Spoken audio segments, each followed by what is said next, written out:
Andrew Rogers on the Barton organ. Thank you, Andrew. Welcome, everyone, to the Penny Stamps Distinguished Speaker Series. My name is Christina Hamilton, the series director, and I am thrilled to be at the top of what promises to be a great season. We have a dynamic roster of guests to challenge and inspire you, details of which are listed in the new season calendar. It's available in the lobby. Pick one up on your way out. Find us online at pennystampsevents.org. You can sign up to receive our weekly emails, or you can join us on Facebook at Penny Stamps Lecture Series and plan to be here most every Thursday from now through April. Today, we open our season with poet, performer, publisher, producer, Jessica Caramore. She is here with some special guests today. She has world-renowned drummer Marwan Amin-Ra and house music pioneer DJ Stacey Hotwax Hale. Yeah, some special stuff, you know? Actually, I should tell all of you, in lieu of our regular Q&A today, you can meet all of these characters. Jessica has some merchandise at the table where we normally have book sales out in the lobby. So if you have a question for her, if you want to meet her, if you're dying to get a piece of something that she's created, go meet her directly after her performance here on stage in the lobby. I want to thank our partners for their support of today's program, the Museum of Contemporary Art Detroit, the Institute for the Humanities, and Michigan Radio 91.7 FM. Always aiming for a deeper immersive experience, I want to point out to you that Jessica's work is currently on view in Detroit at the Charles H. Wright Museum of African American History as part of their Say It Loud exhibition. This exhibition is commemorating the 1967 Detroit Rebellion, and you should not miss this show. And while you are downtown, there are other exhibitions also illuminating 1967, which are so nearby you can actually walk between these institutions. Or you could always take the new Q line if you want to check out the new streetcar. There is Sonic Rebellion at the Museum of Contemporary Art Detroit. And actually, Jessica is going to close that show in January, so if you want to see her perform again on January 4th. And Detroit 67 Perspectives at the Detroit Historical Society. And the DIA is part of the show as well. So you should definitely check this out, not to be missed. An update on next week. Hopefully everyone has now heard that very unfortunately, Congressman John Lewis has work that must be done in Washington on September 21st. There has been, the Congressional Black Caucus has called a meeting. So we honor him in that. We have a screening that we're going to host next week in lieu of his appearance, and we are working with his office on a rescheduled date. We're hoping to make that announcement next week. And next week, we're going to show a documentary, the only documentary ever made dedicated to John Lewis, which just came out this year. It's called Get in the Way.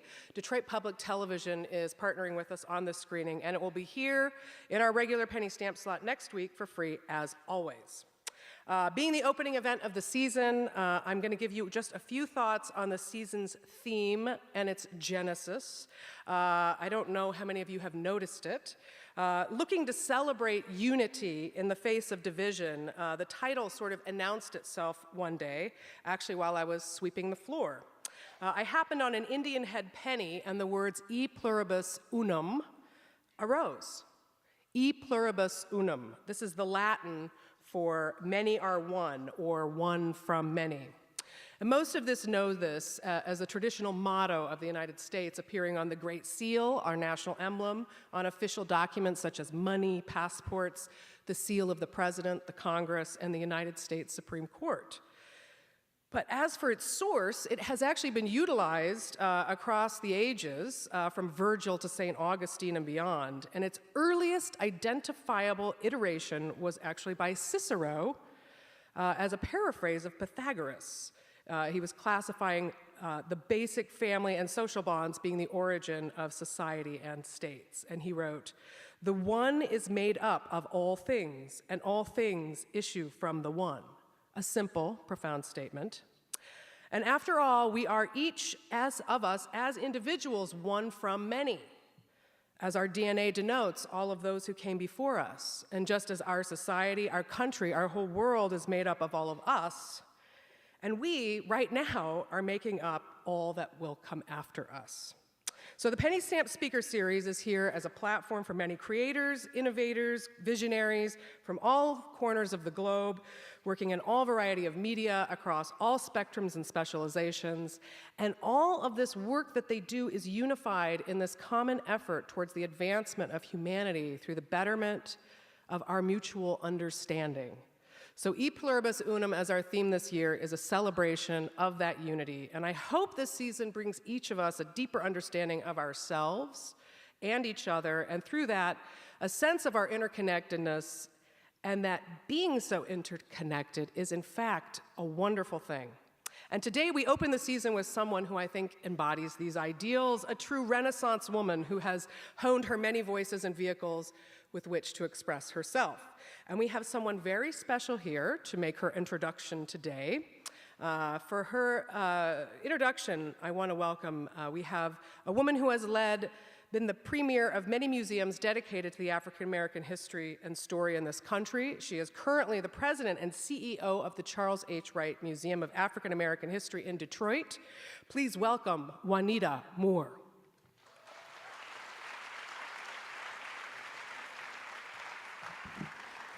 Hello. I have this really great privilege to introduce Jessica. My name is Juanita Moore, but we are actually not related. Not by blood anyway, but she is my sister. All art forms possess liberty beyond space and time, yet grounded by the urgency of now and a breath of truth. That aptly describes the work that Jessica does. But few artists have channeled Detroit's spirit so powerfully and deeply as Jessica Care Moore.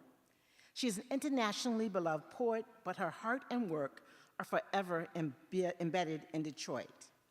Jessica Care Moore has been on our radar for a long time. She won the legendary Showtime at the Apollo competition for a record-breaking 5 times in a row. She later became one of the breakout stars of the Russell Simmons HBO series, Def Poetry Jam. The list of her publications are too extensive to read here. As president of the Charles H. Wright Museum of African American History, I've had the pleasure of working with Jessica and getting to know her very well. She has an amazing work ethic and has the highest standards of quality. Every year, she presents an amazing weekend of programming at the museum called Black Women Rock. And Black women really do rock. She brings in some of the top quality artists from all over the world. It's a great highlight, and it sells out as soon as the tickets come on sale. She has a commitment to bring great women to Detroit from all over the world. She brings the best because she wants to perform with the best, and she wants Detroit to have the best. As a writer and a poet, she is carrying on the tradition of legendary artists such as Amira Baraka, Gil Scott-Heron, and Sonia Sanchez. But her style is unique and instantly recognizable. She has been embraced by many of the most important hip-hop artists of the era, such as Talib Kweli and Nas. She is truly one of the great voices of her generation. Jessica is also deeply engaged with and personally invested in Detroit. She's that rare kind of artist who has found global acclaim while still remaining deeply rooted in her hometown and in grassroots activism.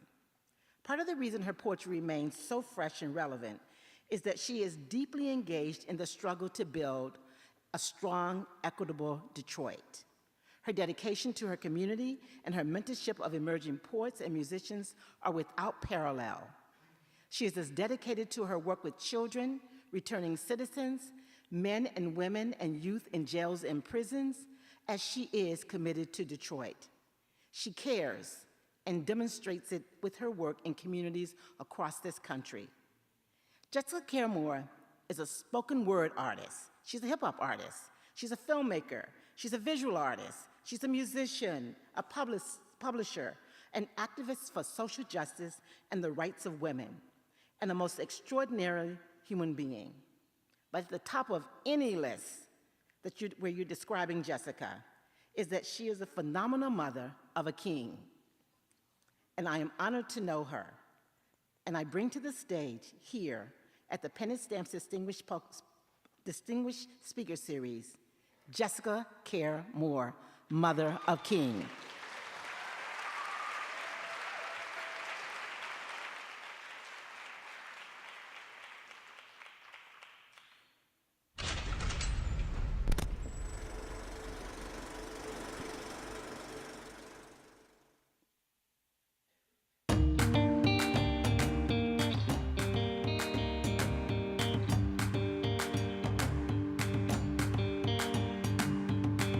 Big top fantasy, heart of glass breaking me, ancestor awaken me.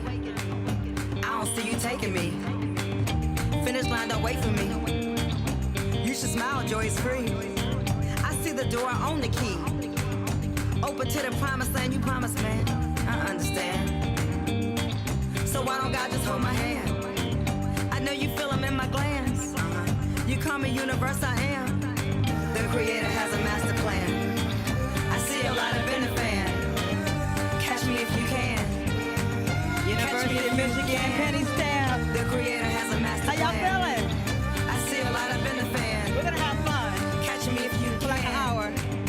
Catch me if you can. Bring it down. I'm running fast. Please help me welcome my good friend. Wait. DJ Stacey Hot Wax Hale. Legendary house music DJ.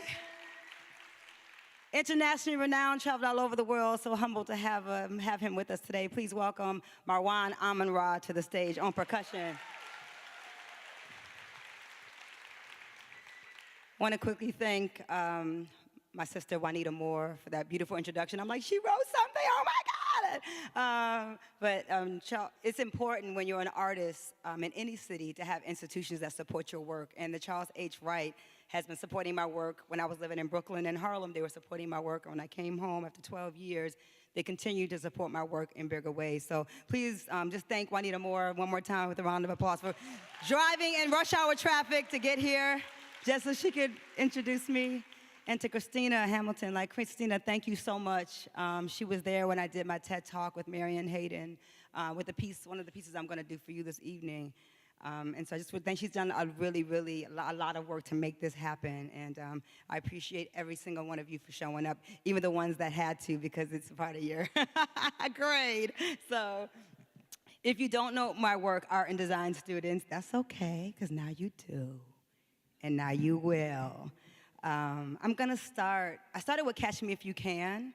That's a song off my album that Talib Kweli put out in 2015. So I'm starting very current, and then I'm gonna go into some of how I got to this place. Because at one time I was just a student at this other Michigan school, but I still wore blue for y'all. This is for y'all. I went to State and I went to Wayne State, and yeah, it's all, once you like get grown up, you kind of just don't care as long as it's Michigan. As long as it's Michigan, I'm on that side. They playing Ohio State, I'm down with U of M. So I started that, and so to say that I'm gonna just tell you a story, because you don't just get here. You don't just get to a place where you have the CEO of the Charles H. Wright Museum coming to introduce you, right? And I'm not an old lady, so, you know, like, I've been doing this for full-time for 25 years and making a living as a poet, which is not easy in this country, because I'm not writing about easy things. So I'm gonna be talking to you, and Stacey Hotwax is gonna be playing some things for you that you may not know about, haven't heard before, and we're just gonna have a good time. Cool? We're gonna talk to each other. We got the drum here, we're gonna have a conversation. I'm gonna open with this piece. It's called You Want Poems. I'm excited, I'm using a clicker for my first time. This is like my clicker premiere, so there's that, okay. And maybe I'm gonna click it, and then it's supposed to do something. I'm gonna see it. Yay. Oh my gosh, shout out to Brandy Keeler, who is my fierce designer, who's not here, but she did this beautifulness for me. Yes. So I'm gonna play this, but I want the sound muted. So this poem is called You Want Poems, and I'm really honored that it is on the display at the Smithsonian Museum of African American History in Washington, D.C., which is pretty awesome. And it's a poem about being a woman. It's in my book, Sunlight Through Bullet Holes, and it's about the balance of, it's hard when you are a woman that reads books to find a date sometimes. And so, you can find a couple of husbands, but yeah. So, This is called You Want Poems because when you're a poet, everybody asks you for a poem. And poems, for me, are everything. It's like the car that I drive. It's the house that I built. It's the children that I've raised. I've raised them all on poems. And so when people ask me for something like that, like it's a small thing, it irritates the hell out of me. And so this is called You Want Poems. When you are a woman, when you are brown, when you are brave, when you walk over glass like water, when you know your eyes are borrowed like time, when you peel off your skin for the very first time. Fear is never in style in the Mecca of the blue. Fear never lives in the gut of the new. You want poems, and I want to build my home. You want poems, and I just want love in my hands. You want poems, and I'm not interested in fans. You love me inside my magic, and I just want you to see you already had it. It is the telling when someone asks. It's the way he holds the glass, licks the surface, examines without touching. It's the way our energy takes over rooms. It is the subtle conversation. It is the freedom of emancipated language. It is words scribbled inside my skin. It's the curve of the lie, the beauty of the lies. Stories passed down through generations of pain and pride, ocean and tide. Water remembers, water returns. African mermaids blending with dark sand. It is the danger of the dance, the upright bass of the heart, the dice drum, the cymbal tease, the last laugh, the addiction to this moment. Where else do I put it? Don't know where to put it, place it, bury it, deep in my chest, back of my throat. Where should I hide it? On this stage? Should I give it to you? Here is my honesty, my work undressed, legs stretched across piano, traded like cattle, raped like animal, left for dead, sucked dry for inspiration, in love with the idea of living long enough to simply write about it, push it out my body, and watch my son slowly grow into it. You said you wanted a poem. Now what you gonna do with it? Huh? Billy, Phyllis, Etta, Abby, Nina, Whitney, how much time you got? How much time you got? I'm a body of clocks. I'm a master of mics. I'm a metaphor for survival. I'm the gold they use to build their churches, a beautiful idea to flirt with, but who should I marry? The moonlight, the sunrise, the white dove, the wolf, and Easter music, this music, a prayer. How many babies are we gonna make inside a song? Which revolution, which nation shall we rule? The island of the spirit world, the beauty of the believers, the carpenters, the men who build the dream and place you on the front line of their planet. One day, the stars will line up between breath and ink and voice, between reality and choice. It is the danger of the dance, the upright bass of the heart, the dice roll drum, the cymbal tease, the last laugh, the addiction to this moment. Thank you. So, it's just a love poem. I thought I'd start off nice so that I didn't scare you away. And yeah, because the sound of like a poet and then like a black woman poet is like triple threat scary. I remember being in Macy's in New York City and I was performing in the cellar. You know, like a whole group of, I don't know, other people that were like terrified of me. And they were women. They complained about the sound of my voice. Like I never forgot that. Like they were complaining, and they were women complaining about my voice scared them. It was because I sounded free when I talked. So when I opened my mouth and got on the microphone at Macy's, like on 34th Street in New York City, they were offended by my voice, just the sound of it. And so this is called There Was a Fire in Her Belly, and I'm gonna ask my brother Marwan to join me. Juanita Moore mentioned the rebellion. I wasn't even born during the dang on rebellion. So were anybody here rebellion babies? Couple of y'all older than me? That's great. It's always good to have somebody older than me here. So this is called There Was a Fire in Her Belly, and it's really about, I call myself a post-riot baby, right? Because like my poems come from a lot of places, and my father was, Tom Moore was like a working class, I'm gonna do my clicker so his picture will go up. He's like he worked for himself, Tom's Trucking, his whole life. So I never saw my black father from Alabama ever work for anybody, especially not anybody white. And my mother, that's my daddy. Look, he can't work for no white man. Look at his suit. They don't know what to do with all that in that Cadillac. He had to find his own way. And and because of that girl on the left, you know, I became the same person. And he died in 1994, and he gave me all of this work to do. And my father is completely a part of my journey. When Juanita Moore talks about the Apollo Theater, I left Detroit in 1995, a year after my father passed, following the last poets to New York City, and stayed. And 5 months later, I was famous all over the world, really, because at that time, Showtime at the Apollo was being played all over London and Paris. And so I started getting my first international gigs at 22. It was bananas. And I won doing poetry. But I cried every single night on that stage because my father wasn't there. And he was, he was everything to me. My father was God to me. That's what God looked like, a black man in a suit with a Cadillac was like. That was my vision of God. And so I moved to New York City, and he really was. I began to write. I was already writing poetry when I was in 9th or 10th grade, and I found Ntozake Shange. Shout out to my Susan Story, my drama coach at Cody High School. It's a shame what they've done to our schools because drama and art completely saves children's lives, and she saved my life. I wouldn't be here. I wouldn't be standing at University of Michigan, at the Michigan Theater, if my drama teacher didn't bring Ntozake Shange and To Kill a Mockingbird and Grease, for that matter. She completely introduced us to the world of theater, and those things don't exist for our babies anymore, but I wouldn't be here without it. But this is called There Was a Fire in Her Belly, and the fire is me in my mama's belly, and whose name is Irene. 1971, Tom and Irene answered back, made their first post-riot daughter, battle-fed naivety and rainbows that included black and pride. 1971, she questioned everything. There was a fire in her belly. There was a fire. But can't nobody afford no fires in Detroit? She better give that baby back. There was a fire in her belly. There was a fire. But can't nobody afford no fires in Detroit? She better give that baby back.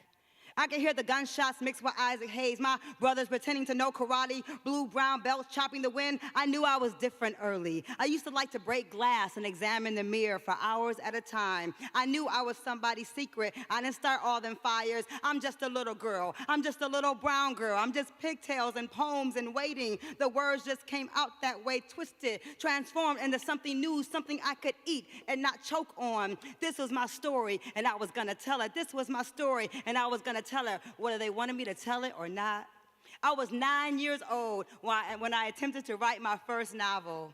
I don't know if I'd read 9 novels, but I was 9, and I wanted to write one. Still writing it. Still writing it. They say there are ghosts in the house I was born in, running up and down the stairs. Maybe they're looking for the family that used to fill it up, checking for the pencil markings on the wall to score how tall we grown, or the bird that died, and the dogs that ran off sometimes. Maybe they're just looking for the kids. 4 to a minimum in a house used to make this block so noisy. Maybe they're trying to find at least 1 2-family household in this city. They could just be bored, might be laid off, stressed out. Sometimes ghosts take to running. I know I did. For 12 years, I was gone like the wind ghost, but the wind just moves in circles. Smoke signals, they say, picking up dust in a husband or two. At least I'm trying. At least I'm writing. Somebody got to tell them, we are in this city, and we are not ghosts. Thank you. We are not ghosts, right? We Are Not Ghosts became like this, thank you, a really major documentary film. A couple from Seattle came in town and they heard my work and they named their documentary We Are Not Ghosts after my poem. Later we got the credit, but they did do that. That was hilarious. And so, I don't know, I'm gonna move this. I'm so excited about my clicker. It's like I'm gonna do all my damn readings with clickers now and cool stuff behind me. This is a poem so I've written 4 books. My 5th one is called We Want Our Bodies Back, which is the name of this event, and it's for Sandra Bland. And I forgot to mention at the top of the show, because there's so much I want to say to you, because it's such an important time in your life, and it's important that people like me are in front of you, that you're not reading about old dead white men only, right? Because they're not the only ones who exist.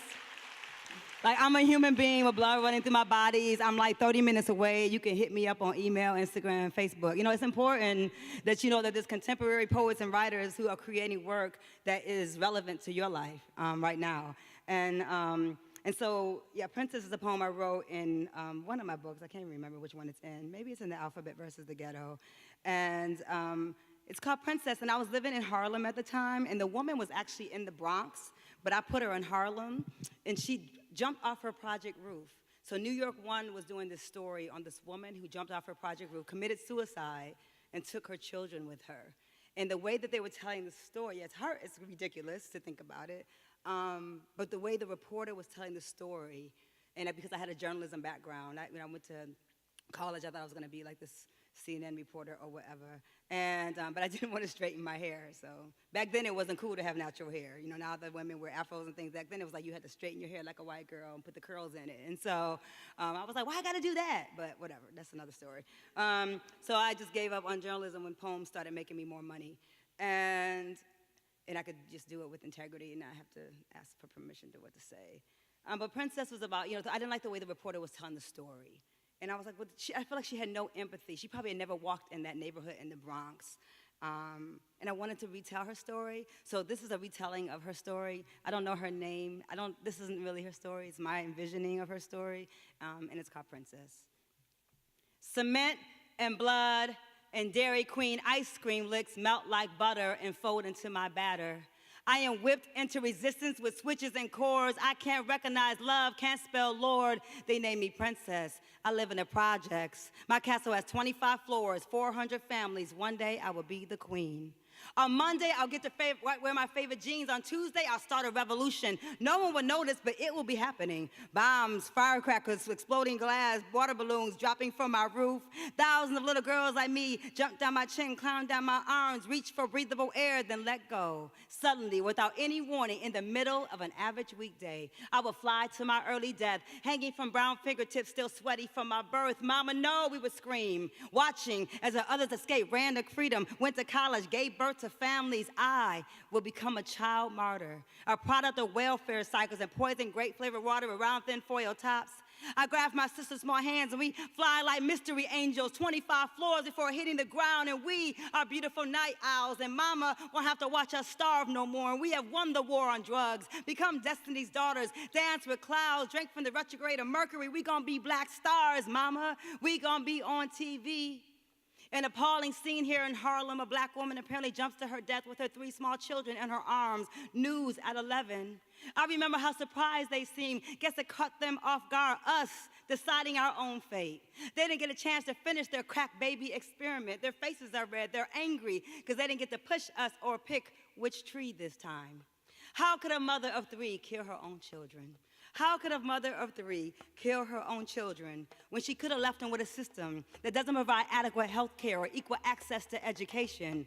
Why you think they love Oprah but hate it, beloved? Black folks ain't allowed to be magic. They look taking back my, cause you took us back from them. Your womb became an underground railroad. We died like royalty, wearing wings shaped by old wire coat hangers. You name me Princess. I live in America. My castle has 25 floors, 400 families, and one day I will be the queen. We need new rules. Queens created out of red clay dust, pushed into classroom terrorism, girlhood rush. Our black boys born kings. You try to crucify them, they built with steel and dreams. Who's the criminal when the global blood is on your hands? We indigenous, these streets been our land. You're not supposed to see death this early in the morning. If God is an American, then God must be lonely. Who knows what this album's from? I'll give you a free book. In Afghanistan, the underestimated, outlive in our circumstance. Some of us don't dance. Some of us got plans. We don't smile for you, but our laugh is hard. Our new religion includes tearing down privatized prison bars. Who wants a free book? Whose album is this on? Let's go, millennials.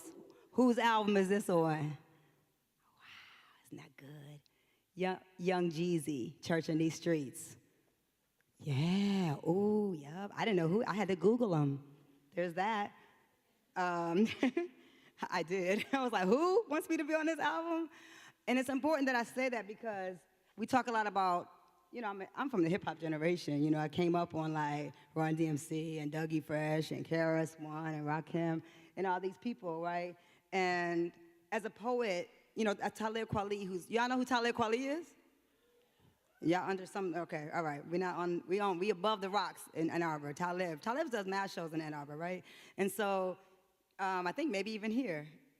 Talib is one of my best friends. Like 20 years ago, I met him and Mos Def and Common and all these people, and our careers became what they became. And I was a poet in the middle of that, right, in 1995 when hip-hop and Raucous Records was beginning. And so it's funny because people say, oh, you know Mos Def, or oh, you know Talib, or oh, you know Common. I'm like, they know me. They know me, goddammit. Like, it ain't because I know them. Because fame is a lie. And all of them just trying to take care of families at this point. We're all showing each other people's kids and backstage at shows. But really, it's Talib was on WDT once. He was coming in for a concert at the Majestic, I think, or whatever. And he said, someone said, oh, you know, it's talking about my work. And Talib was like, well, Jessica's my peer. And because, you know, this is such a, I see a Detroit Thick shirt in the audience. I cannot. Is that Amanda? Hey, Amanda, it's my friend Amanda. She's Fraggers. Hi. It was my Detroit Thick. Give it up for Amanda. She's having a baby.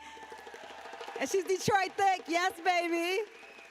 She's part of my Black Women Rock production staff. I love you. Yes. Filipino women rock. And so I forgot what I was talking about. You threw me completely off. Get on my nerves. So the point is, I've done a lot of work with a lot of people. So Nas, I did his album in 1999. I opened and closed Nostradamus. So all you hip-hop lyricists, people who study MCs and poetry, that's relevant. It's not relevant now, but as history goes on, it will be interesting when they find out who this poet is on these rappers' albums and why me. And why, they ask, you know? It's because I'm a part of a community that in New York City especially, that MCs and poets and visual artists and breakdancers and everybody who did everything smart were friends. And so we all knew each other. But it doesn't make someone more relevant because they're more famous. It doesn't make your work less relevant if you're an art student or design student, because if you design the big thing downtown or you design something that changed a village's life, right, in some other country or whatever. So I never based my fame on how big I would blow up or how famous I got. I've done enough at this point in my career where I'm good, you know, and like everyone would have to just catch the fuck up. I've done a lot of work, and I do believe in helping other artists, but other artists, and I want to mention men because I'm on Kareem Riggins' New City, Head Not Sweet. So if you're a head that listens to music, you know who Kareem is. One of the baddest drummers in the country, is from Detroit. Plays with Common, play with Erica, play with everybody. And also, Nas and Weldon Irvine is important for me because of this poem that we're about to do. Weldon Irvine, anybody? Come on, jazz. Any jazz heads here who know who Weldon is? I'm here to teach. I'm available for residency work at the University of Michigan. Y'all need some help. It's okay. I'm going to help y'all. So that's all right. That's what I'm here for. It's all good. I'm an educator. So Weldon Irvine co-wrote To Be Young, Gifted, and Black. You know the song? Aretha Franklin and Nina Simone sang it pretty. It was the theme song for the Civil Rights Movement. He was the co-writer of that.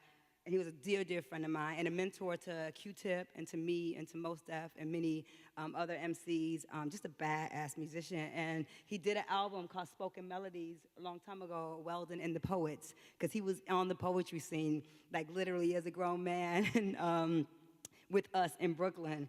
And when I wrote this poem, DHS office poem number 7. It's about me returning to Detroit. I was gone for 12 years in New York and Atlanta. I had big houses. I had traveled the world. And then my second marriage just fell to hell. It fell apart. And I had a 10-month-old baby named King that Juanita mentioned. And I had to come home. I had to come home.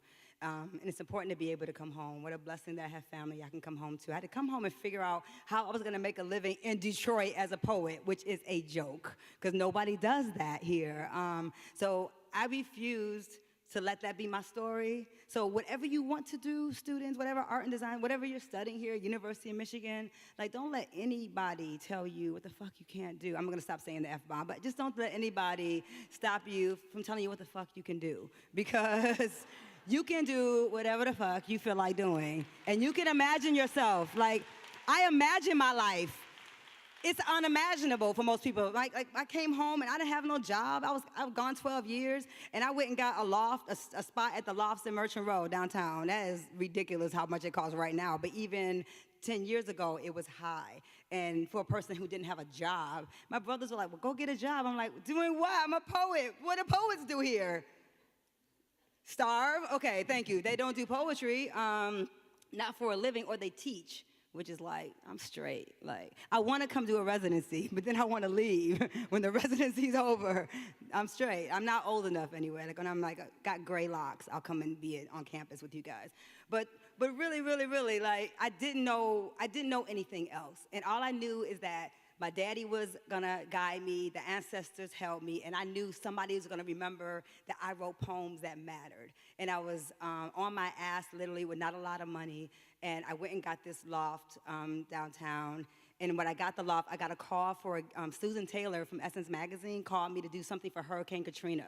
Mind you, things like Hurricane Katrina mean no money. So I still found a way to get a ticket, take my son, go down to Hurricane Katrina with Hill Harper and Yanya Van Zandt and Michael Erdice and all these luminaries, and I don't have really a dime, but I still went. Because I sat there in that rain and I wrote a poem for Hurricane Katrina. Because the thing is, what you do as an artist karmically, that thing comes back to you. And while I was there, I got another gig in West Virginia. And while I was in West Virginia, I got another gig in Kentucky. And then I had 10 grand. And then I was straight in my loft having my nervous breakdown in style for 6 freaking months. And that was fine for me, right? That's not everybody's existence. Some people are safe, right? But if you're an artist and you're safe, you suck and you're boring. And so don't do the safe thing. Do the thing that scares you the most. Do the thing that you're worried you might not be able to have any money in 30 days, but you cannot help yourself. You have to dedicate this time to this thing you have to create, right? And so I refuse to live. My brother, who I love dearly, said, well, don't you think you're living, because people say this to artists all the time, above your, what is it called? Yes, I hate that. I was like, well, everyone here lives below their potential. So I'm going to go where I know I have to work to make sure I can find $1,500 a month, because my son has to be fresh to death at all times, and he has to live in a loft. And I didn't do that, mind you, forever, but I did it for that 6 months, because I had a Honda Accord, and I was coming from Atlanta, and I didn't want to touch the snow, and they had valet parking, and it was fresh. Anyway, and so, but I believed in myself long before anybody else did. And so when I go to cities, Atlanta, New York, wherever, I see stages, and I say, that one is mine. Somewhere in my subconscious, I must have claimed the Michigan fucking theater, because here I am up in here. I'm F-bombing left and right. I'm going to stop. That's my last F-bomb of the night. But this is called, I promise, try. A little bit. This is called DHS Office Trip Number 7. And it's about the welfare office, because I came home, I was nursing my baby. I didn't know anything about welfare. My mother and father were working class parents. We weren't on welfare. I was familiar with the cheese, but that's it. And I never had to go there, right? So this poem was the most important poems that I've ever written in my entire life, because now I know what it feels like to be humiliated. Now I know what it feels like when you talk about women and other people want to put down women on welfare. Are you kidding me? These are women who are simply trying to feed their children. And I got to this point, because I've heard people talk down about people on welfare. Nobody wants to be on welfare. It is no money. It is, you have to be living under a rock. You have to be so poor to get $1 from this government. And so when you see women, and don't judge women because the men are not there and they're trying to just basically take care of children by themselves. And it's just for food. I mean, the $5 they give you doesn't go to shoes. They're not buying Gucci bags with welfare money. Anyway, let me shut up. So, but this is the thing that you have to deal with. But I had to take my little bougie self up in the DHS office so I could learn this. And I have to tell you this. I was in the line, and there was a student in front of me from University of Michigan, and it was classic. He turns around. I got my little baseball cap because I'm trying to look ugly, because you can't look cute, because they won't give you any money because the women are haters. So I'm like, not all women, but caseworkers at welfare offices, they hate themselves. And so I got on my baseball cap, and the guy's in front of me turns around. He's like, aren't you Jessica Caramore? And I'm like, yeah, why? Are you talking to me at the welfare office right now? I'm like, what? And he said, I'm studying your work at the University of Michigan right now, University U of M Dearborn. He said, my professor has us reading your work. I said, well, put this shit in context. And tell them I'm available to come visit the class for a fee. Like, I need some money. And so there's that. So this is about the welfare office, and it was a beautiful experience, and I'm going to take you on this journey. The homeless man gives my son $1.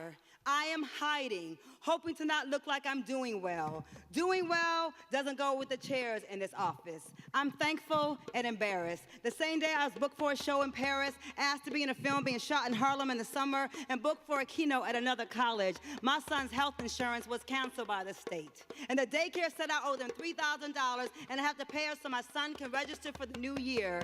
The daycare lady is asking me if I have a job again. I am a famous, recognized poet and writer. I performed all over Europe, South America, this country. I am an Apollo legend. Remember me? I was on the cover of the Metro Times last month, the cover of African American Family, when my son began here in the summer. His pictures are on the inside. My photos are in full color and 6 feet tall at the Museum of African American History. I am one of the women of a new tribe. I'm on exhibit, on display, always on display. Exactly what does being a legend pay? I need some W-2s for this life. This is madness, I tell myself. In order to receive help from the state, you have to be working. My writing is my work. I can't have my son 24 hours a day and write and create new work. Question marks float on top of the head of the caseworker. Herbie Hancock plays in the background. This is the music I brought to this place. This is the music I brought to this place. Never leave your music at home. Never leave your music at home. They only play the TV on one station in the lobby, the Sci-Fi Channel or something. Sometimes there are cookies full of M&Ms. King, don't touch the cookies, baby. King, don't touch the cookies. I made up a job because my job is not a job. I made up a job because my job is not a job. And I apparently told them I make too much money that doesn't really exist, so now I'll be allocated $12 a month for food. My first husband calls me by mistake in the middle of all of this. My husband calls me by mistake in the middle of all of this. We laugh about reading poems for 20 years. Our son, my Earth son, cracks jokes about him getting old. We are elders, and we still young, says Kevin Powell. This is a thankless job. Weldon Irvine. Remember I told you about Weldon Irvine? This is a thankless job. Weldon Irvine will whisper in my ear at the Schomburg before he killed himself a few years later. Thankless, thankless, thankless, thank you, thank you, thank you, thankless, thankless, thankless, thank you, thank you, thank you. Joni Mitchell to drown out this moment. Mariah Carey, Anita Baker, Jennifer Hudson, and yeah, even that new Beyonce song, If I Were a Boy. Thank you, angels, past lovers, ex-husbands, rappers, DJs, producers, basketball players, guitar players, novelists, philosophers, painters, bullshitters, haters, liars, oh, the liars. Bless you, industry intellectuals that would never, ever get it. All you deep mofos, thank you, Mos Def, Yasin Bey, for telling me it was honorable to live my life, travel the world. And when people ask me what I do, I simply say, I'm a poet. Thank you, Talib Kweli, for being a friend outside the music. Thank you, Roger Guinevere Smith, for Huey P. Newton and the head nod. To Ozzie Davis for that elbow on my arm and that smile. Thank you, Nas, for the prediction, because we never know the outcome. Thank you, Last Poets, and Sonia, and Baba Hakia, and Mary Baraka. Thank you, my Nana, for buying coats, and uncles for shoes and daycare. More family, I have more family. I was born a more. I'm headed to LA for some shows. I have to stop crying and write this show. But this is not a show. This is my life. This is my life, God, my blessing, my gift. Got a gig in Cincinnati while I was writing this. My January rent, thank you.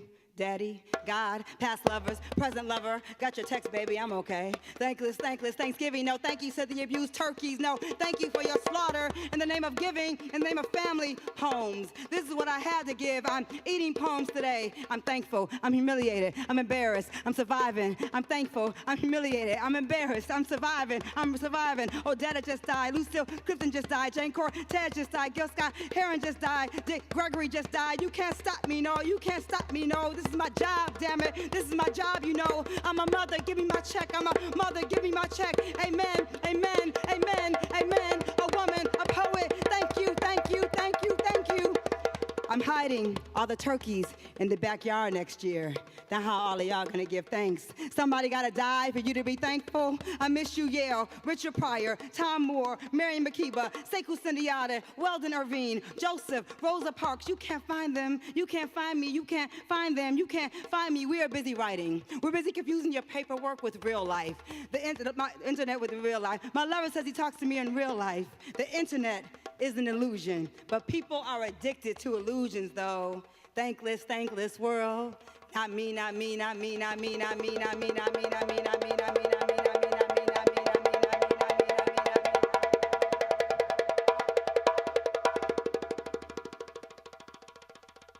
Thank you.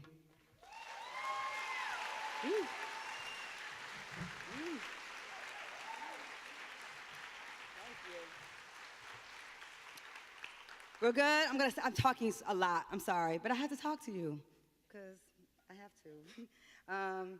So this is a piece I wrote after Trayvon Martin was killed, and being an artist and not an activist doesn't make sense for me. It's just not in my body to not have empathy when human life is taken this way.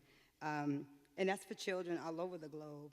But it's right in your backyard, and I'm a mother of sons. I have an earth son, Omari Jazz, who's 22, and my son, King Moore, who's very special to me. And so when boys, and in general, but when black boys are killed, when you are a mother of black boys, it's difficult to not be very devastated by it and in fear for their lives.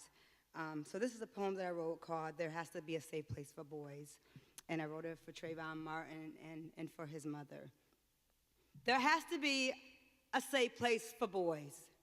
Brown boys who lace their will and dreams inside designer shoes. Untraceable boys we lose with no media attention to the prison industrial complex. Weak, complex, beautiful boys. Rocking headphones to block out the reality. Sometimes it takes a head nod so you could truly see the God in me. I know they walk at night like stars because they created this astrology. So when one of ours is taken, we want justice, not apologies. I want to walk in a store or from a store where no one trying to follow me. You follow me? We birth our babies unarmed, a war being raged against their existence at conception, brilliant young kings in the making, searching for footing on rich soil, wet cement, pulling them back into America's schizophrenic quicksand, this land with their veins deeply rooted inside southern trees, with stories passed down through hands covered in white cotton and sugar red dye Skittles in their pockets. We die too easily for a whistle or a glance, driving while black, breathing. How do we protect them from the decay of history, institutionalized racism, segregated, privatized classrooms, Mama Diallo's blood in these oceans, Mama Baraka's daughter's heart in their teeth. 5 children in San Diego lost their mom because of her choice to wear a hijab. We swallow violence whole after pushing our potential beauty into this world. At least we can offer our children is safety. The least we can offer our children is safety. We are simply mothers, running with our sons, away from bullets, from the poverty of miseducation. Our twilight children, black gold survivors, we melt down and mold into men. We, the forgotten Holocaust, the genocidal, genuflecting cross we bear on your knees, behind your back. Our neighborhood watch created the heavens. Who are you to play God? I watch black boys, free spirits at 5, turn to dust by 13 in these streets. It is difficult to walk upright when you know a wrong move can kill you. Hands in your pocket is a death sentence. Running can get you killed. Dancing is illegal, and simply standing on a corner with your friends is lethal. They suck the cool out of black boys that sell their cars and shoes, then criminalize them for looking like their own ad campaign.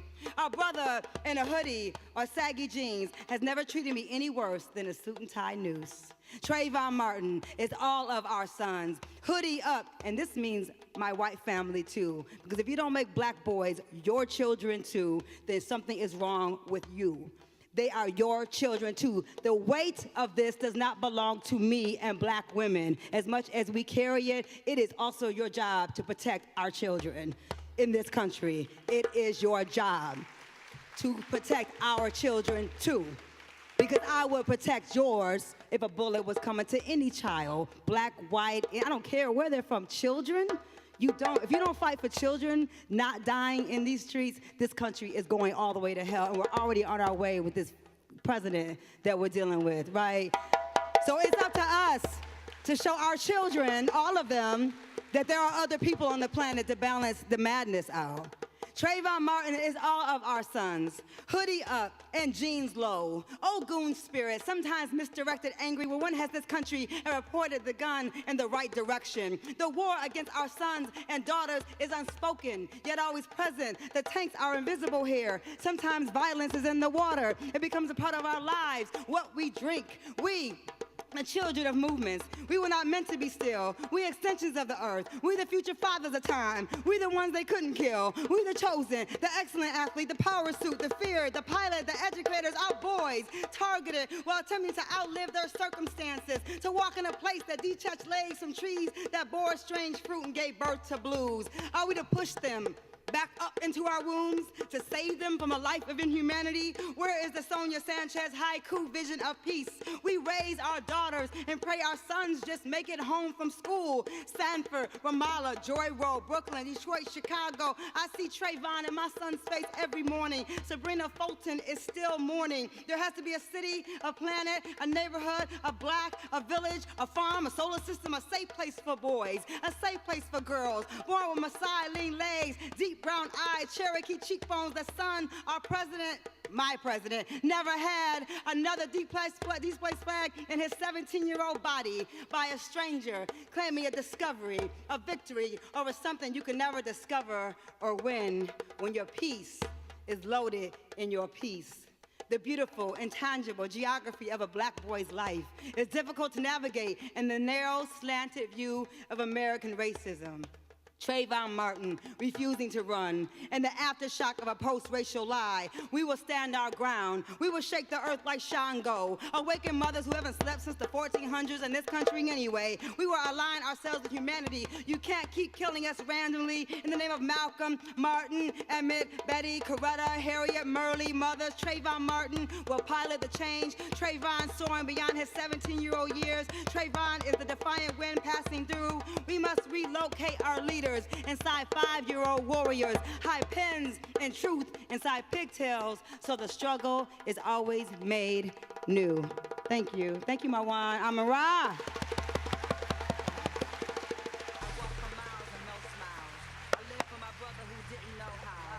The envy in my know-how. I know the world looking at me, the ocean so shy. The sun got my skin brown. Y'all good? Could easily be Michelle, okay. No doubt, so foul. That's why I started with the love poem. Silent, part-time loud. No Mattel. They're all love poems. No long legs like mine to play with. Some of them just have a little more something going on. I'm surrounded by magic. Put the hood in my cloud, you can't have it. No curfews for goddess bandits. This is the world I've been handed. Motherships and Cutlass Supremes landed. Not a fan of bandwidth. I communicate with ancient Sanskrit. So since we're on the subject, use the lead to write the life I was dealt with. Always number 2 to you, but I know I'm the curve. Y'all give it up for Stacey Howard Exhale. Who really should be doing the house music after party for us so we could dance, but they didn't pay for that. So that's not happening, but I'm really happy to have her here. She spins for Black Women Rock. She's a house music DJ I brought into a rock and roll concert series. And if you haven't been to Black Women Rock, we're annual at the Charles H. Wright, and it's the best concert of your life. Come and get your life all the way at Black Women Rock. I bring goddess women from around the world to play rock and roll music. And yeah, there's that. And so be a void filler. You know, if I could tell students anything, it's like find a void and fill it. And it's what I tell my son. It's the gift that art and design and the things that people who are creatives can do is that we can fill voids. And yeah, this is I Can't Breathe. And I wrote this for Eric Garner, and it's about my experience going to Ferguson. Mind you, Ferguson, I don't know, maybe King was, I don't know when Ferguson happened. So many things have happened since Ferguson, you can't keep up with how many deaths and how many names, right? And this I wrote for Eric Garner, and because I had a connection, I worked in the St. Louis jails for 7 years, teaching what I'm teaching right now, poetry, I guess, right? Getting them to write their stories, introducing them to conscious hip hop, showing them that somebody loved them, that I wasn't a family member. And I've been inside maximum security prisons. I'm inside of the hellhole called Rikers. I've been in Redwood, California with men who done atrocious things, lifers who will never see the light of day. Been in front of like 75, 100 of those guys, and them trying to figure out why I'm in front of them. Because people are humans and that we have to take care of humans at every place. Like, just because people are in jail, you can't just make them out, you can't just destroy them. They're already destroyed. These are men who are never getting out of jail. And so I come in there with my little baseball cap on, and I'm like, I wanna see if you can write some poems. I wanna see what's inside of you. And because a lot of the guys that are getting out, or the kids in the juvenile detention center, for that matter, if they come across people like me, I can't even count the amount of emails that I've gotten from the babies in the juvenile detention center because I got in front of them, how their lives have been changed. And like art can actually do that work, you know, like love can do it, but art can really transform people's lives in that way.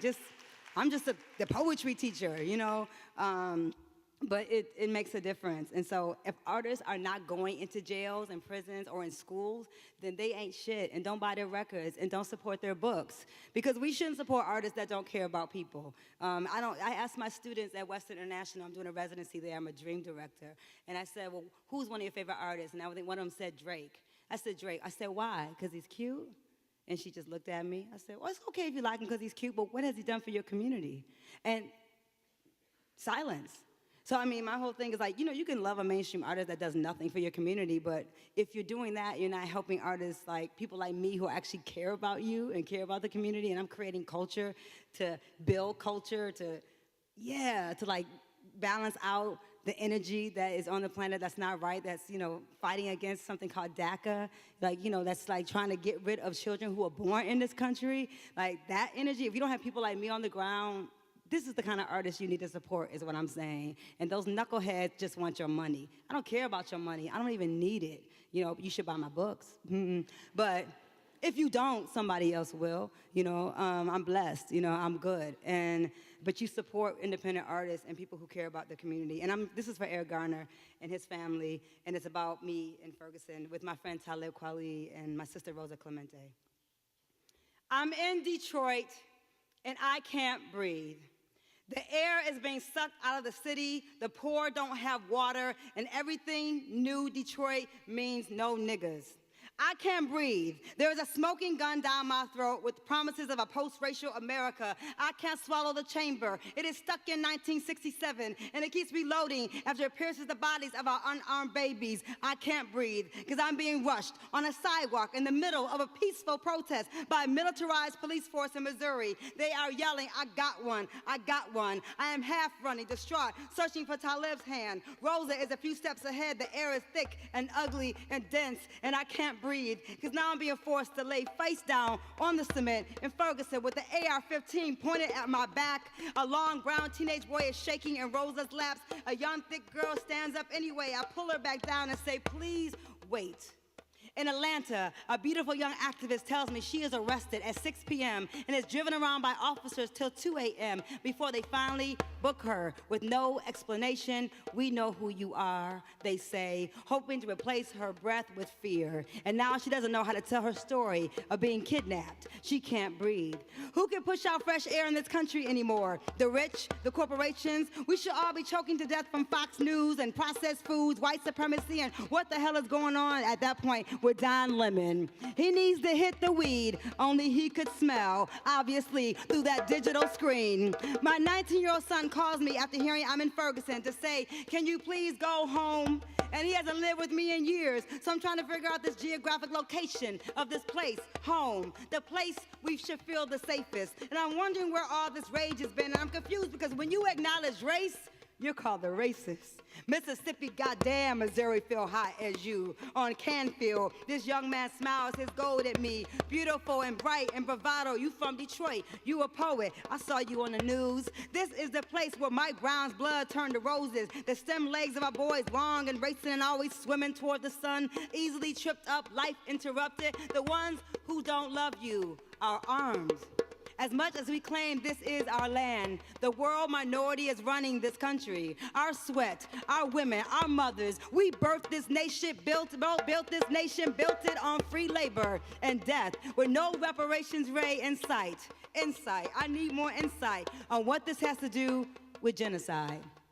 Everything. We are here without choice. Many of us, fatherless, some of us warm-blooded, West African, Dakota, Cree, Cherokee. We are a place with no place. We are natives, beautiful somewhere people, news flag poles and crosses and so many more little girls, plus those 4 we will never forget. We are Moors. We're portrayed as whores, beggars. We the children of royalty. We red clay goddesses. We down south forests. We the trees that ring the stories. I can't breathe. I'm home from a terrifying place. An Octavia Butler, past, future, past lives, scars, we surface. I can't breathe because my son was 4 years from 12.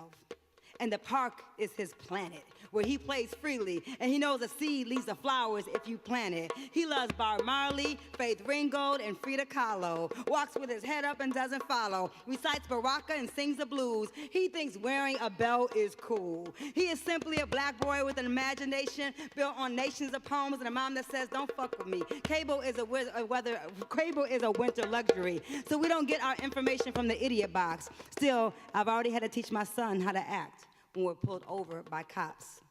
He's seen them wave and like my poems. He's seen them black and flirt and ask to call me on the phone. He's seen them white in Dearborn Heights, accusing me of running a light. I did not run. Mommy, but the policeman is lying. Yeah, that is the reality too, son. When I can't breathe, I cry in a parking lot, dropping you off at hockey camp, praying the white coaches and white rich children don't try to suck the beauty out of your lungs. Pray you black ice skate fast past the chokeholds, the dangerous walks from the store to buy candy. I can't breathe, so I rush to get you from school daily. A collective mother's intuition always feels death moving round this winter in America clock. In these spaces where the air is thin, humanity is forgotten, and ancestral spirit is blowing hard, and fear has pushed you into a place you don't recognize. A forced language is pushed into your mouth, whipped across your back along the Ivory Coast, on the ship called Jesus, in the Congo, through the door of no return, in the Alabama cotton field, in Chicago,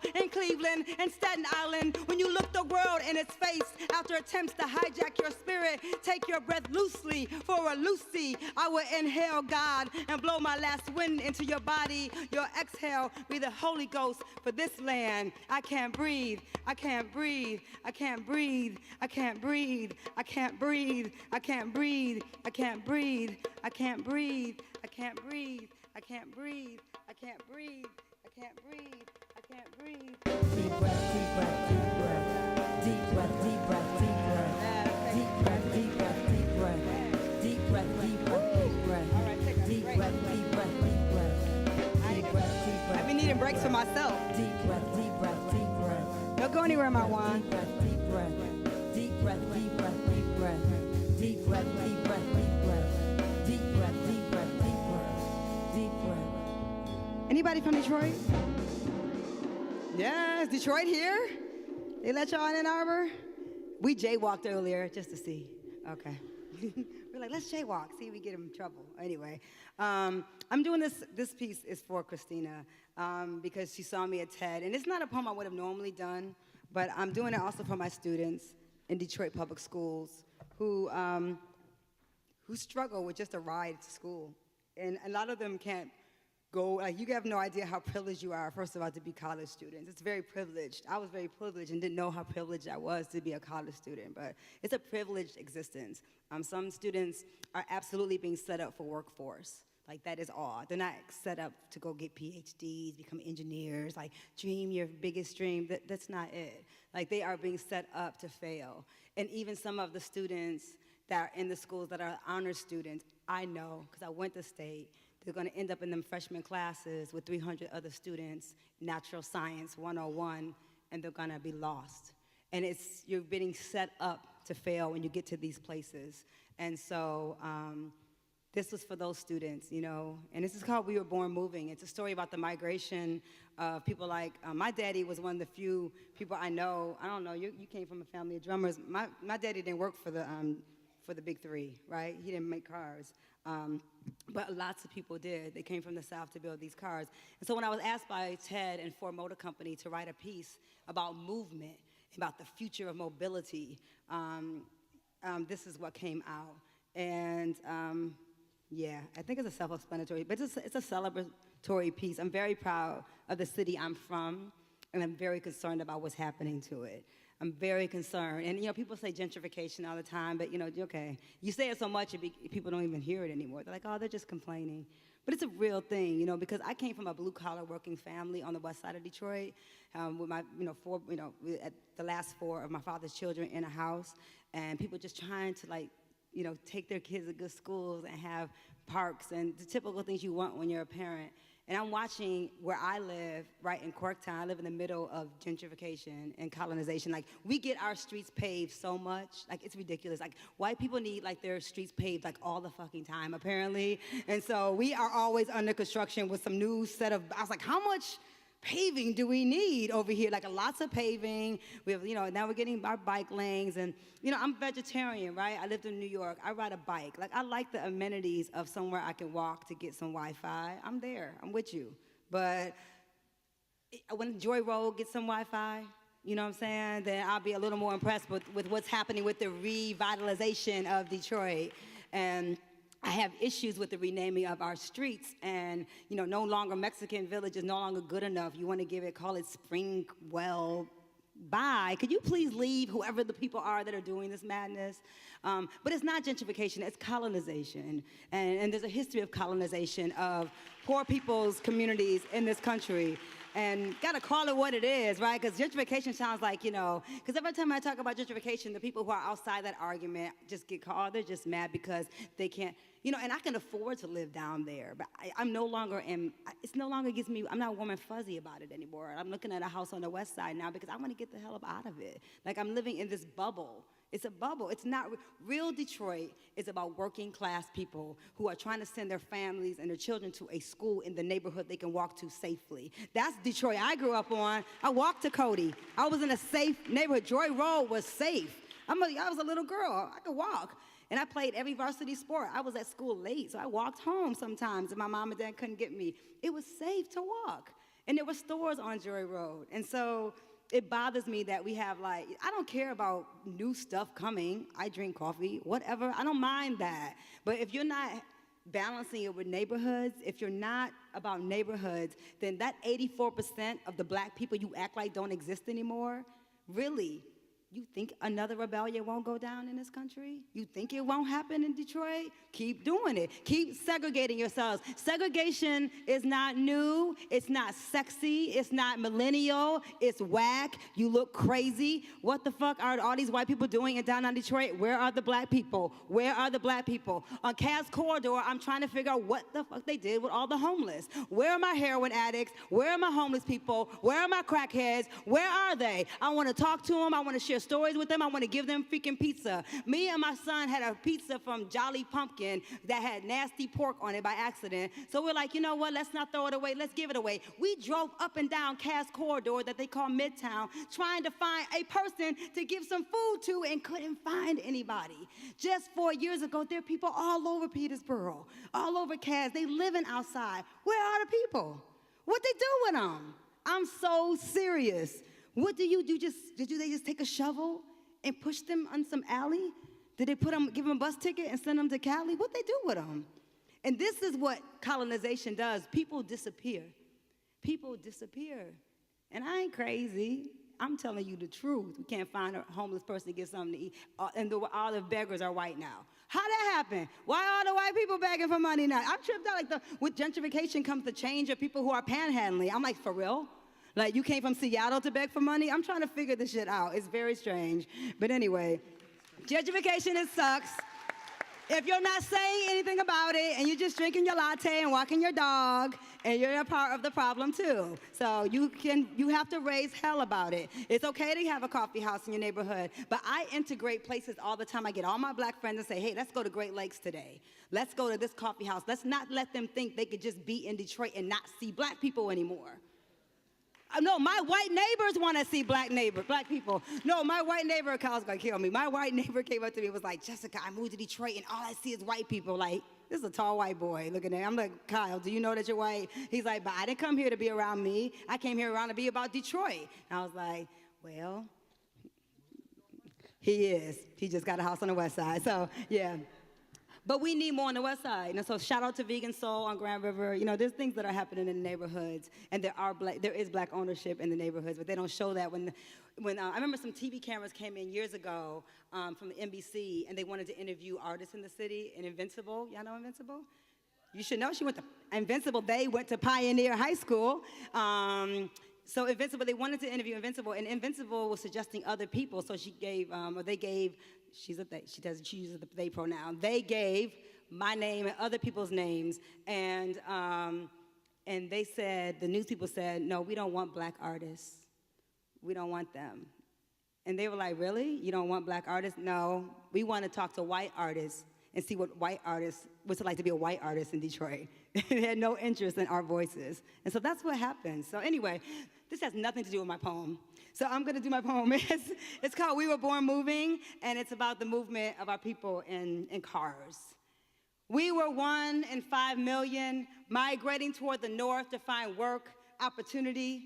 Fathers, grandmothers, 140 trains arriving daily, a place known as an underground railroad stop across the water from another country. Our birth, a starting line, our journey constantly evolving. We were born moving, breaking rocks and racial barriers, leaving a pathway for the ones who came after us. My father came from Madison, Alabama. Some left Mississippi or Georgia, traveling somewhere, people with faith in their stride, pride in the tilt of a hat. Sometimes you must move with great intention, with force, with tears, fiercely into the unknown in order to survive. Dream chasers built Detroit, our great city of possibility. We, the children of the Up South movement, we are the bold aortas, those left ventricles, gear shifts, pulmonary arteries are pistons, transporting blood from the right ventricles. You must search for breath under the hood, inside our chests. Those arteries are connecting rods, carrying blood from the heart, the gas that fuels our machines that drops off the most important little people in the world to elementary schools at 8 a.m. every morning.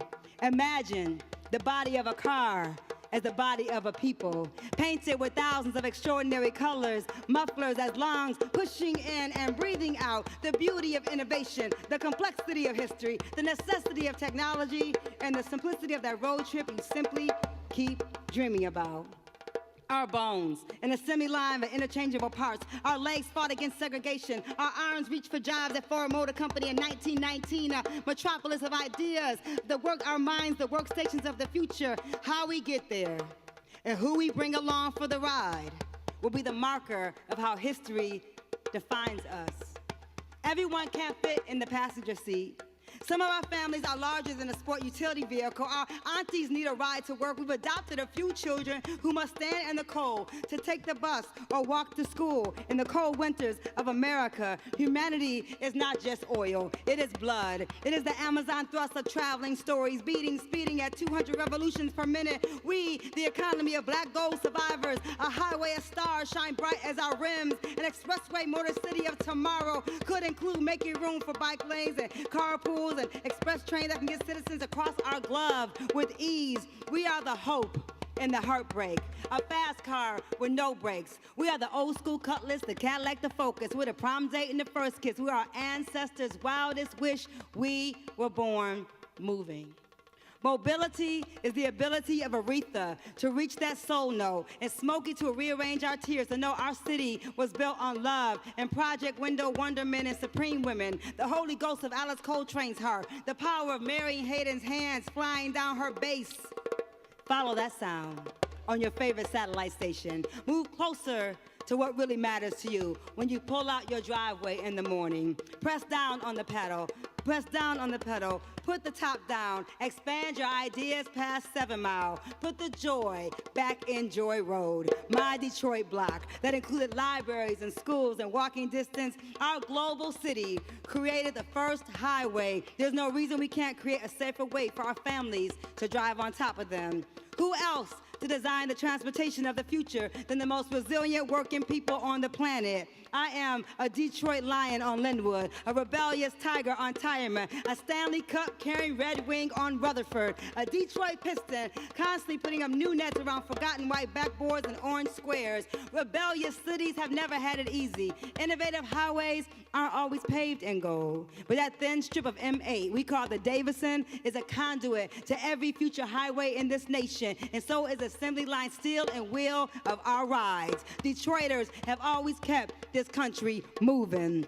Our cars and streets built to the rhythm of a hand clap sound. We wipe away the tears of clowns. America would not be America if not for the Motown engine sound. The rewiring of humanity needs humans, requires delicate components that connect people with luxury and dreams, the way immigrants and migrations and sweat created our automobile empires. Transportation should never be a reason our Detroit babies can't get to school or stay late to play on a sports team because the bus line isn't safe and mom works 2 jobs. If we can imagine a car that can fly past all our great expectations, then we can imagine a world where race is only about cars. Detroit is the starting line of the world's imagination, but it's not about how you start the race or the sacrifices you made to build your life in peace. It's how you found a way to push victoriously to the finish line. And while crossing over that white line, you consider the value of a speech about a mountaintop, an engine as a heart, mobility as a right, like breath, like water, like freedom. We only get there when every piece is moving together. Thank you.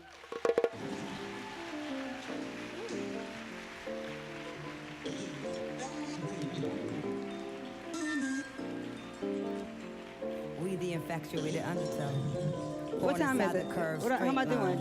Do I need a Crack what? keys, somehow find, somehow find, somehow find, somehow Okay. find, somehow find, somehow. How y'all doing? I want to leave with you. Don't play. So, yeah. Are y'all good? I'm going to do one last piece. Should we do freedom? I want to do freedom. I want to do freedom. Y'all good? We're good. All right. I want the energy up, and then we can all leave together. And I have CDs and vinyl and books and stuff outside. So thank you again. Please give some love to Marwan Amara, the Amara family out of Detroit, all over the world, right here in Ann Arbor. And DJ Stacey Hot Wax Hell. After party at my hotel? I don't know. Okay. This is called Freedom. This is a track that Stacey produced, and we're going to be putting it out very soon, very soon, very soon. And it's just called Freedom. So it's just something fun. If you guys want, can you stand up? You're young. Can you stand? Can we end standing together? Can we stand up? Yeah, let's stand. Turn it up. Yeah, let's do that. Yes, Penny Stamps. Let's get live.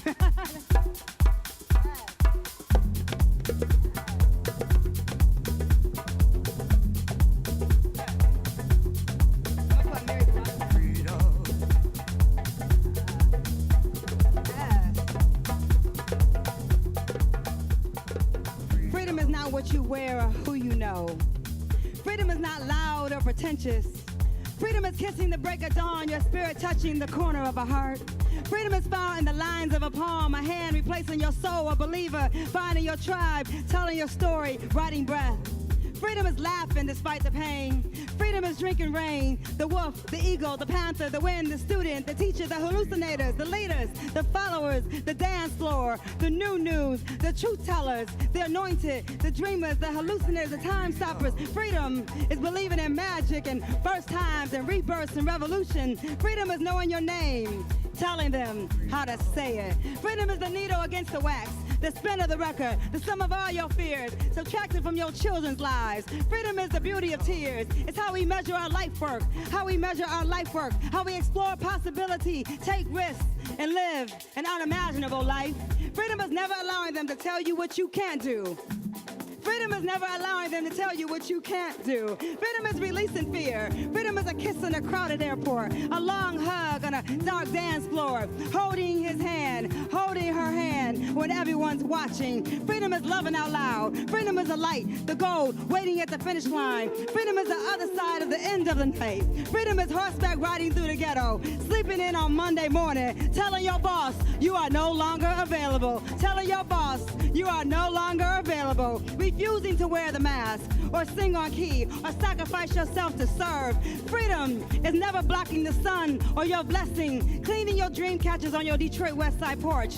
I'm writing, I'm fighting, I'm writing, I'm fighting, I'm writing, I'm fighting. We are dying to live, we are dying to live. I forgive, start with yourself.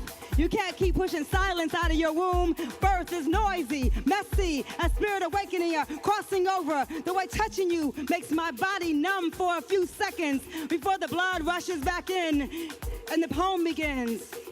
And the dancers stretch, and the mics get checked, and the wine is poured, and the trumpet coughs, yes, and lynching is theater. Freedom is knowing the people behind the times are before the time in the future. Freedom is wearing white all year long. Freedom is a collective sound. Freedom is the extension of the earth. The playground griot. We are freedom. University of Michigan. Stay free. Stay free. Stay free in Ann Arbor. We outliving our circumstances. We the peace. We the love. We the power. We the tomorrow. We the peace. We the love. We the power. We the poem. I love you. Thank you, Penny Stamps. Thank you for having me. Thank you for listening to my voice. I love you. I appreciate you. I'm here. If you need me, hit me up on any Instagram, Facebook, Twitter, and I'll be here. I protested at Michigan State when I was there. I took over Wayne State University. Whoever violated that beautiful, peaceful rock that was created to represent all the Latino and beautiful people on this campus, you know, call me next time y'all want to graffiti something and say something ugly when people are trying to say something beautiful on this campus. I'm coming with all my Detroit people. We got your back. You are not alone. Ann Arbor is not an island. We right up 94. Get off on Bagley. Get off on Dexter. Get off on Learwood. You got Detroiters. We got your back. We're not alone. You're not alone. And we'll come to your aid. But I didn't like what they did to that beautiful rock that those wonderful students painted in solidarity of what you're supposed to represent at this level of thinking. This is what you're supposed to be about. You have to be the ones to change this country. If you don't change it, my son King is going to do it for you. But make it easier on my baby. He's just 11.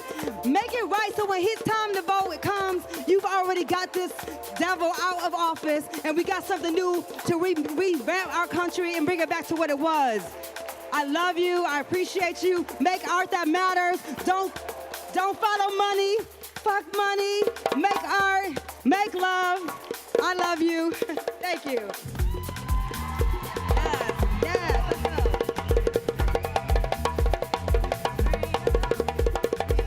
Jessica Care Moore, give it up.